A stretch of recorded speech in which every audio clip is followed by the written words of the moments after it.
အခုလိုနောက်ကနေစာရန်ထုံးလေးတွေကိုကပ်ကတ်နဲ့ဘယ်လိုလုပ်မလဲဆိုတာကိုဒီဗီဒီယိုထဲမှာပြောပြပေးပါမယ်ခင်ဗျာ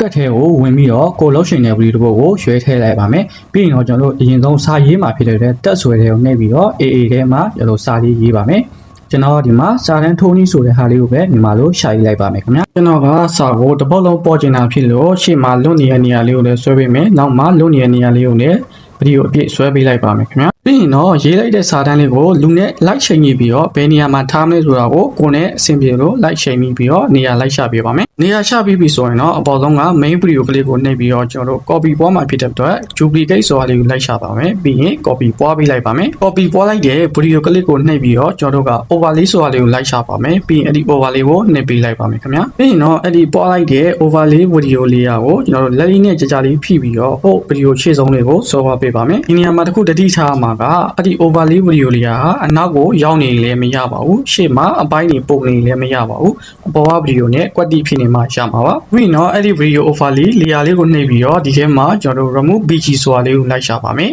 ပြီးရင်အဲ့ဒီ remove bg လေးကိုနှိပ်ပေးလိုက်ပါမယ်အဲ့ဒီမှာကျွန်တော်တို့ auto remove ဆိုတာလေးကိုနောက်တစ်ခါထပ်နှိပ်ပေးလိုက်ပါမယ်ဒါဆိုရင် video ရဲ့ background ကပြောင်းသွားပါပြီအခါလေးမှာအခုလိုမျိုး background ဖြတ်လိုက်တဲ့ video လေးကစာရဲ့နောက်မှာပဲရှိနေတတ်ပါတယ်အခုလိုအချိန်မျိုးမှာဆိုရင်တော့ကျွန်တော်တို့ကအောက်က video layer လေးကိုပဲနှိပ်ပြီးတော့ဒီ layer ဆိုတဲ့ tool လေးကိုလိုက်ရှာပါပြီးရင်ဝင်ပေးလိုက်ပါ